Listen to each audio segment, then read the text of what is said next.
पिछले शॉर्ट्स में मैंने आपसे पूछा था कि भारत में पहली बार प्लेन कब उड़ाया गया था। तो आइए इसका आंसर जानते हैं। भारत में 18 फरवरी 1911 एक हिस्टोरिक डे था, क्योंकि इस दिन पहली बार भारत में प्लेन को उड़ाया गया था। जी हाँ, इस प्लेन को उड़ाने वाले एक फ्रेंच पायलट थे जिनका नाम था हेनरी पेक्विट, और इस एयरक्राफ्ट का नाम था हम्बर बाईप्लेन। और इस एयरक्राफ्ट को इलाहाबाद से नैनी तक उड़ाया गया था, और इसका टोटल डिस्टेंस था 10 किलोमीटर।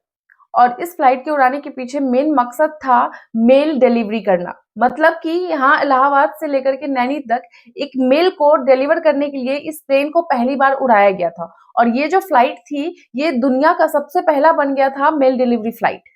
उन्होंने इस मेल डिलीवरी में 6500 चिट्ठियां डिलीवर किया था।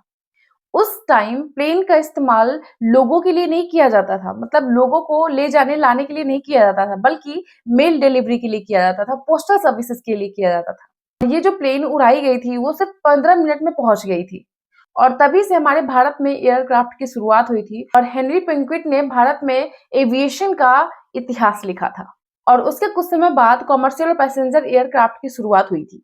इंडिया में पहली बार पैसेंजर या फिर आप कह सकते हैं कि कॉमर्शियल फ्लाइट की शुरुआत 15 अक्टूबर 1932 को हुई, जिनके पायलट थे जेआरडी टाटा। जेआरडी टाटा ने पश्मोथ एयरक्राफ्ट उड़ाया था, और प्लेन में उस टाइम मेल भी था, लेकिन ये पहली बार हुआ था कि एक प्राइवेट इंडियन पायलट ने फ्लाइट को ऑपरेट की, और उनका नाम था जेआरडी टाटा।